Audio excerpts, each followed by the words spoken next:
줄 알았어요. 그래서 정말 너무 좋았고 번호 하나만 주세요. 번호. 그래서 번호를 제가 할머님한테 드리고 저는 저도 그러면 저 번호를 뭘로 저장하면 돼요? 미세스 킴으로 해주세요. 그래가지고 이렇게 저장했던 기억이 있어요. 어쨌든 저한테 그 전율이 있으셨다고 했어요. 굉장히 이렇게 어머 하면서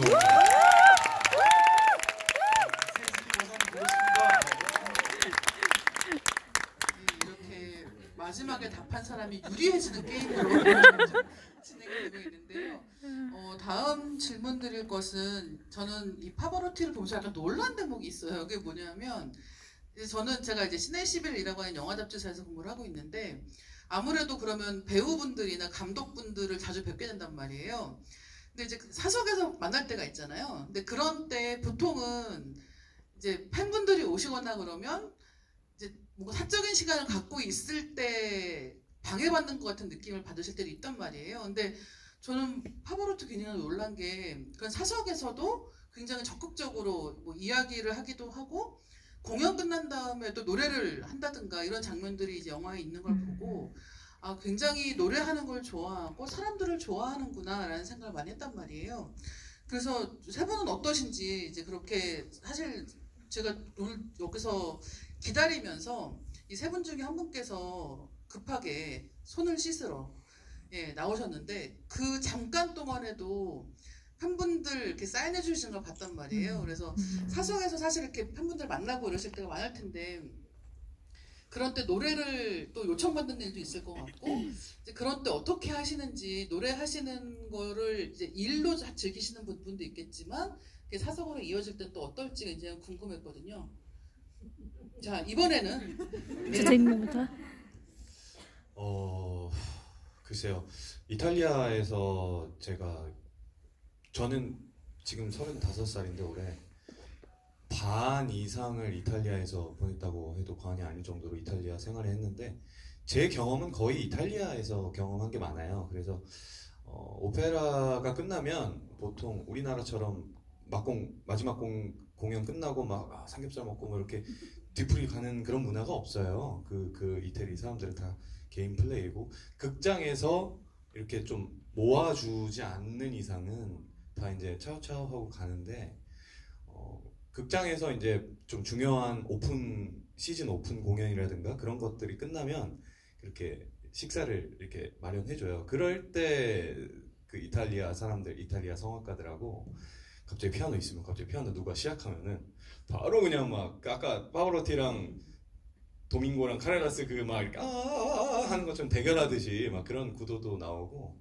그렇게 하면 즐기는 것은 너무 좋죠. 그렇게 했던 경험이 많은 것 같고 그리고 고등학교 때 이제 공연이 끝나고 이제 고등학교 친구들 오잖아요. 그러면 삼겹살에 고등학교 때가 아니구나. 죄송합니다.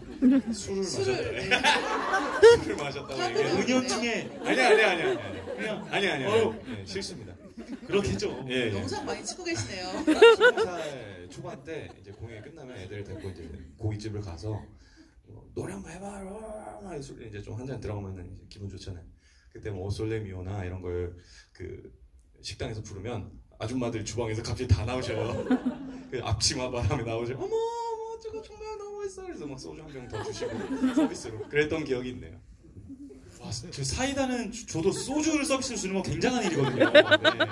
단가가 그만큼 차이 나죠, 그죠? 그 아주머니를 감동시키는 그러니까요. 거죠. 와, 엄청난 일입니다. 감사합니다.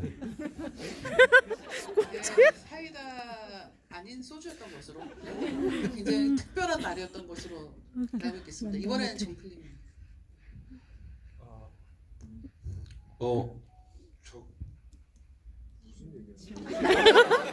사석에서도 이렇게 어떻게. 공연 끝나고 이런 자리에서도 노래 하시는지.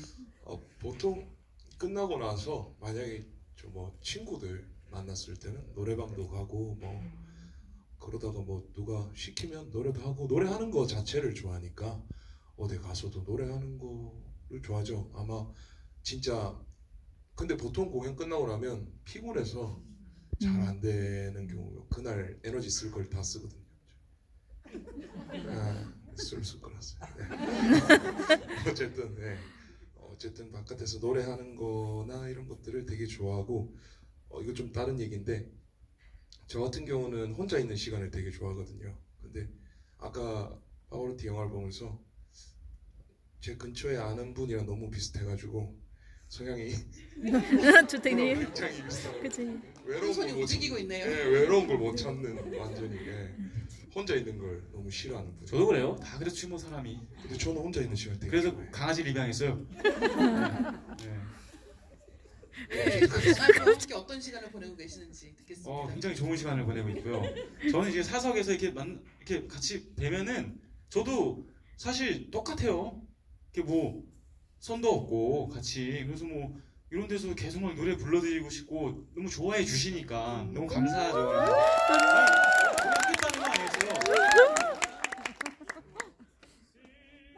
라리라리라 뽀꼬뽀꼬 필라 가사를 몰라. 처음에 나왔던 그렇죠. 이거 너무 멜로디가 좋은 주태기가 자주 부르던 노래인데 와, 그리고 파브로티 선생님이 굉장히 잘 부르시는 노래. 그래서 항상 마음이 그렇다는 거예요. 같이 이렇게 호흡하고 싶고 뭐 무대가 아니더라도 그래서 얼마나 즐겁습니까? 재밌고 그렇다고요.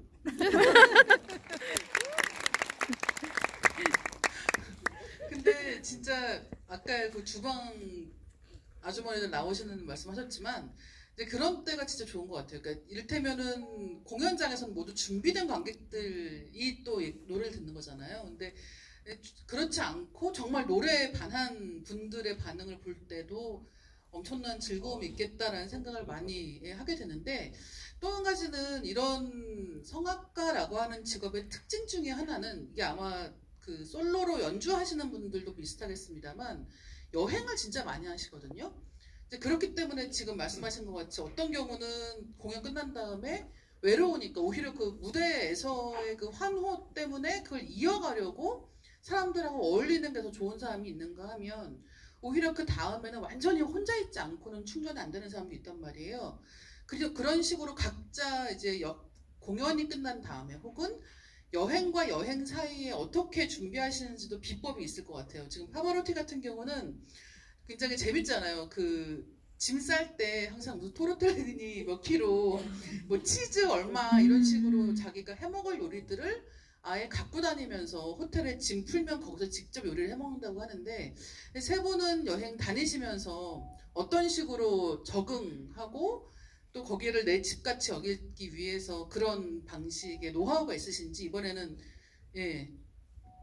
뭐 다 똑같다시피 한국인은 신라면 컵라면에 이렇게 김치 하나 딱 싸가지고 가면은 해결되고 혹시나 저 오만이나 중동 같은 데 가시면 거기 술 안 팔거든요. 그래서 이제 소주 한 병 딱 넣고 이제 숙면에 필요한 뭐 그런 정도가 되겠죠. 그리고 뭐 더 필요하신 분들은 참치캔 하나, 저도 야채 참치로 하면 뭐 언제든지 다 똑같죠, 그죠? 아니요? 아 이게 사람이 배워가는 게 사람이 다 다르더라고요. 그래서 저는 뭐 김치랑 신라면, 컵라면 제가 2집 클래시카라는 앨범을 프라하 가서 녹음했는데 와, 그 신라면, 컵라면을 잊을 수가 없어요. 그래서 그렇게 말씀드리고 싶습니다. 저는 여행을 갈 때 예를 들어서 자다가 일어나서 딱 가고 싶은 데가 있으면 바로 갑니다. 그게 어디든 그냥 표가 있으면 터보고 그냥 폰도 전화도 잘 안 받아요. 그래서 여행 가서 뭐 싸서 가고 챙겨가고 이런 게 없어요. 그날 딱 꼽히면 저는 무조건 새벽에라도 갑니다. 가서 거기에 있는데 음식을 먹고 그리고 사람들이 잘 모르는 데를 가요. 그래서 그 동네를 돌아보고 저만의 그걸로 기억을 해놓고 좋은 기억. 말 끊어서 미안한데 그거는 혼자 여행할 때 좋은데 같이 여러분? 우리 전국 투어나 이런 데 갔었을 때 제 기억은요 그것 때문에 너무 힘들었어요. 자꾸 연락도 없이 사라지고 면도기도 안 챙겨와 양말도 안 챙겨와. 네 그랬던 기억이 있네요. 네. 영화를 만드시고 테너를 만들었습니다. 저도 이해가 안 가고 이런 건데 그렇잖아요. 갑자기 딱 떠나고 싶을 때 있지 않아요? 그쵸. 저는 그걸 그냥 하는 거고 생각 없는 거죠. 그 떠나는 용기가 굉장히 대단한 거거든요. 저도 하고 싶어요. 심장이 딱 뛸 때가 있어요. 움직이고 싶을 때 심장은 계속 뛰고 있어요. 지금. 이게 소리가 들릴 정도로 딱 뛸 때가 있어요. 기분이 딱 좋을 때 그때 갑니다. 네, 저 같은 경우에는 해외에서 이제 활동을 많이 하다 보니까 한국보다도 이제 비행기를 타고 갈 때가 많잖아요. 그래서 비행기를 타고 내릴 때 항상 필요한 것이 있습니다. 항상 그 오페라를 하게 되면 한 짧게는 3주에서 길게는 뭐 한 달도 넘는 기간 동안 그 도시 새로운 도시에 가서 있어야 되는데 저는 꼭 휴대용 게임기를 챙겨갑니다. 닌텐도 주택님답다. 그래서 그런 영화 생활을 좀 보내고 그 다음에 유럽은 그 성당을 중심으로 두오모 성당이라고 하죠. 성당을 중심으로 중심가가 펼쳐져 있기 때문에 항상 공연을 가게 되면은 두오모를 항상 처음에 가요. 네, 그래서 두오모를 중심으로 어디가 뭐가 있는지 지도를 한번 보고 그리고 제가 좀 징크스가 있어요. 뭐냐면 절대 이상한 말 아닙니다. 네. 가면은 각 도시에 가면은 그 때마다 속옷을 사요. 네, 그래서 네, 네, 팬티가 너무 많습니다. 그래서 왜냐하면 그때마다 그 속옷을 착용할 때마다 아 이건 어디서 샀지? 아 이건 어디서 내가 공연할 때 샀던 거구나. 이러면서 공연 되게 많이 하시는데 그걸 다 구분하시나요? 네, 구분해요. 아, 굉장히 다양한 색상과 예, 맞습니다. 네, 네. 저는 저 5년 전에 어머니께서 홈쇼핑에서 주문하신 거 여태까지 쓰고 있습니다. 항상 어머니 사랑을 느끼면서 야, 이번에 내가 올 때 사올게. 고마워. 이틀 이상으로.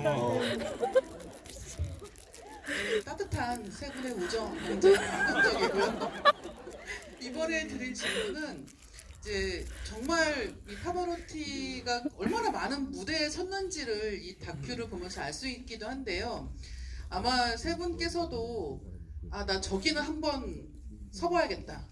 저 무대는 한번 꼭 올라봐야지 라고 생각하시는 곳들이 있지 않을까라고 생각을 하고 있습니다. 그래서 어떤 곳인지 듣고 싶고요. 이번에는 정필님부터 들을게요.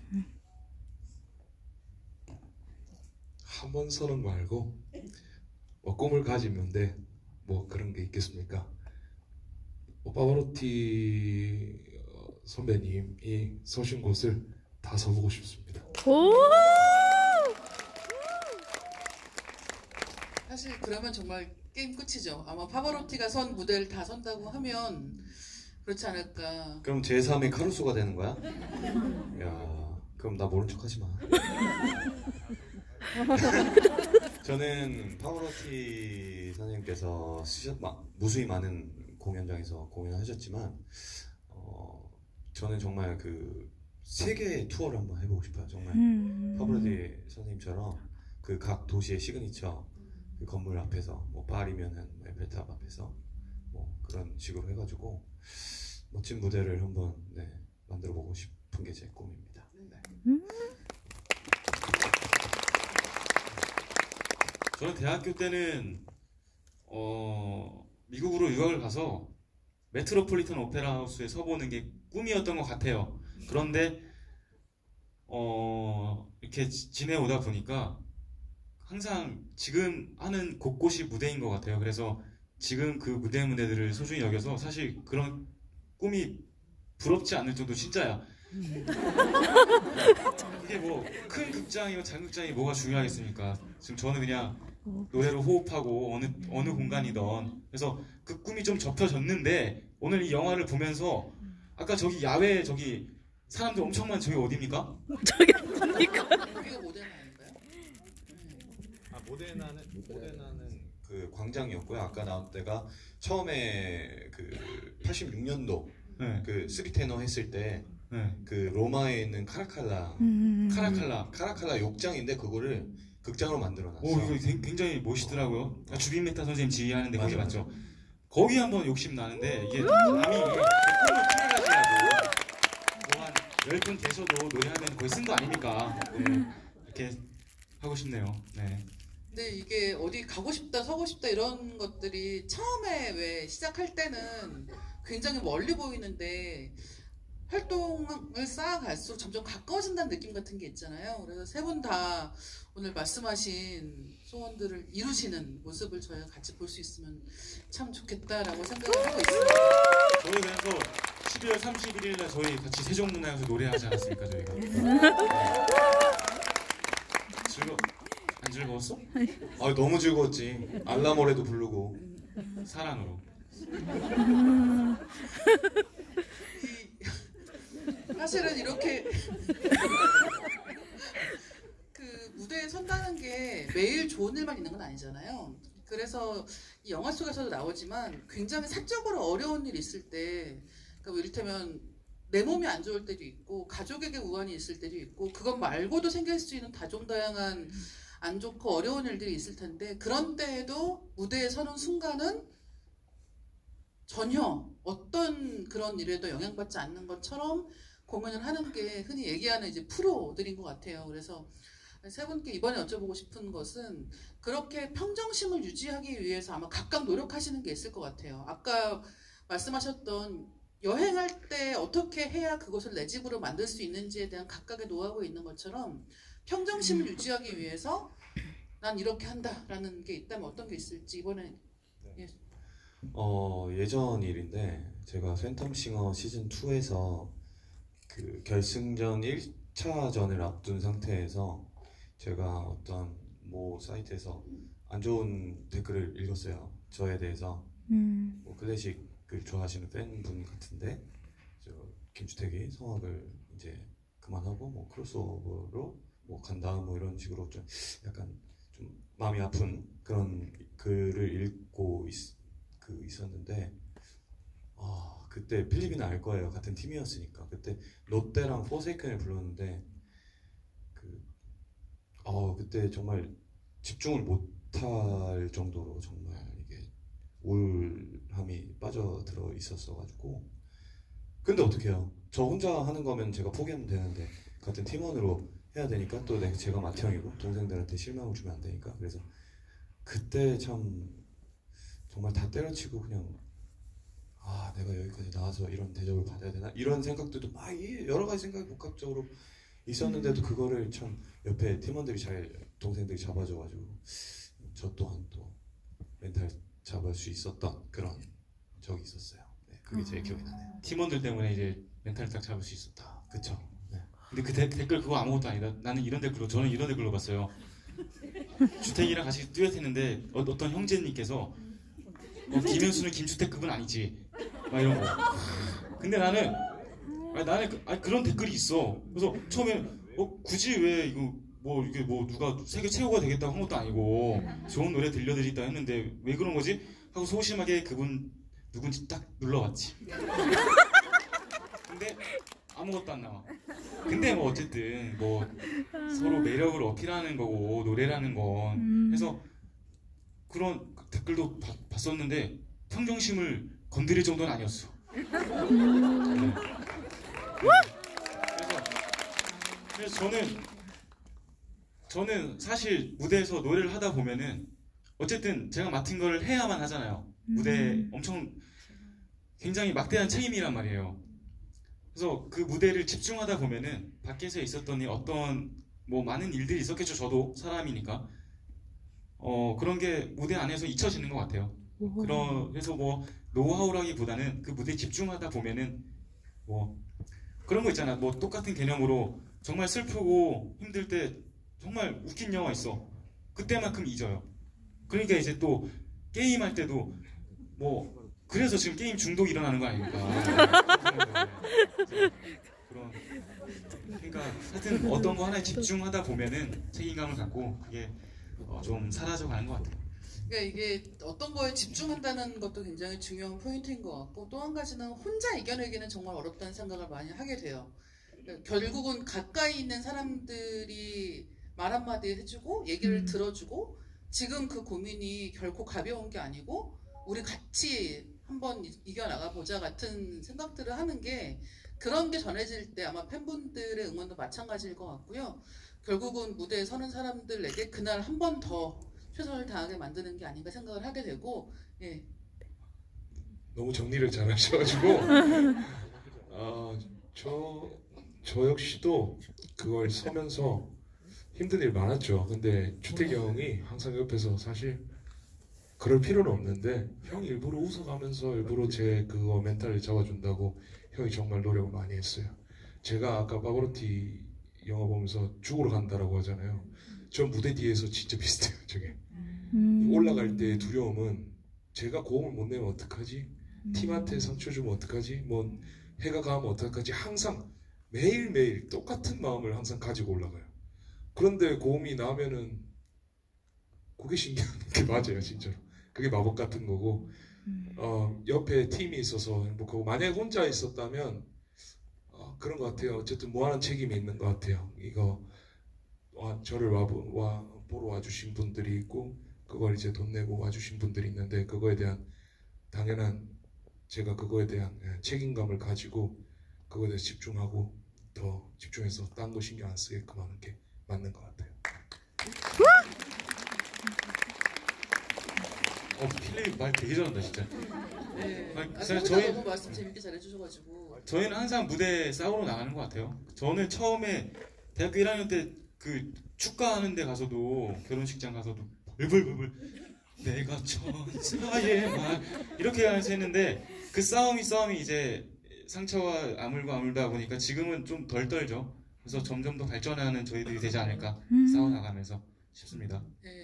그러니까 이게 이 세 분 노래하시는 거 보면 그 파바로티도 마찬가지지만 저 사람들은 완전히 자기 자신에 대한 자신감을 가지고 항상 무대에 서고 있고 자기가 오늘 어떻게 할지에 대해서 완벽한 플랜을 갖고 있는 것 같지만 정말 오늘 그 고음 낼 수 있을지 없을지는 내기 전까지 모르는 거고 그런 상황에서 자기를 믿고 오시는 분들 믿고 올라가는 거란 말이에요. 그래서 그런 생각을 할 때마다 이 매번의 무대가 얼마나 기적 같은 건가도 생각을 많이 하게 되는데 이쯤에서 세 분께 서로에 대한 이 친구는 이런 훌륭한 성악가다라는 평가를 한 번씩 듣도록 하겠습니다. 김현수님부터 들을까봐요. 나머지 두 분에 대한. 저는 필립이 이제 방송을 통해서 알게 됐는데 사실 필립이가 학교에서 배우던 선생님께서 이런 말씀을 하셨었대요. 루치아노 파바로티의 음색이 굉장히 흡사하다. 그래서 그런 말 많이 들었잖아. 그죠? 그러니까 굉장히 흡사하고 사실 그런 자기만의 발성으로 정말 청아하게 고음 영역이나 모든 걸 이렇게 냈을 때 그 음색을 어떤 누구도 따라할 수가 없는 느낌이 들더라고요. 그래서 정말 특별한 테너가 아닐까 생각되고 주택이는 뭐 실력으로서 이미 입증이 됐던 친구고 콩쿨로서도 굉장히 멋있는 친구예요. 이 친구가 이태리에서 열심히 하면서 얼마나 외롭고 힘든 싸움을 제가 모르는 싸움일 거 아니에요. 저는 한국에서 싸우고 있었고 한국이 사실 좀 더 거칠긴 해요. 하지만 정이 많지. 그래서 초코파이 나눠주고 하지만 그런 주택의 노력이 정말 지금까지 이렇게 와서 많은 대중분들께 사랑도 받고 또 하나의 뭐 같은 팀으로서 크로스오버 활동도 하고 정말 최고의 오페라 가수로서 여러분들께 다가가지 않을까. 정말 자랑스러운 두 친구들입니다. 네.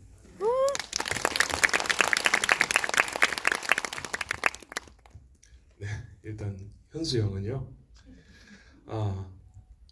제가 시즌 1을 처음 본 게 이제 독일에 잠시 있을 때 형이 나올 때 딱 봤어요. 그래서 그때만 누구지? 라는 생각을 했었어요. 그러다가 이제 제가 여기 나올 줄은 몰랐었는데 현수 형은 제가 봤을 때 음악에 틀이 없어요. 그래서 너무 좋아요. 이거 뭐라고 해야 되나? 뭔가를 정해놓고 음악을 하는 게 아니라 어떤 음악이든 열려 있어요. 이 음악이든 저 음악이든 어떤 음악이 들어와도 품어서 자기 음악으로 소화할 수 있는 능력이 굉장히 뛰어난 그 소리도 굉장히 따뜻해서 사람들 품기에 너무 좋은 소리를 가진 제가 어떻게 평가를 하겠습니까? 사실은 이거 그 정도는 할 수 있다, 곁들일 수 있다 정도고요. 주택이 형은 저희 팀이어서 그런 것도 있겠죠. 네, 있겠지만 저는 정확하게 말할 수 있는데 대한민국에서 바리톤 이런 말 하면은 어떤 다른 선생님들을 비교하는 건 아니고 지금 세계에 내놔도 다른 오페라 스타들과 싸워서 이길 만한 사람이 누가 있냐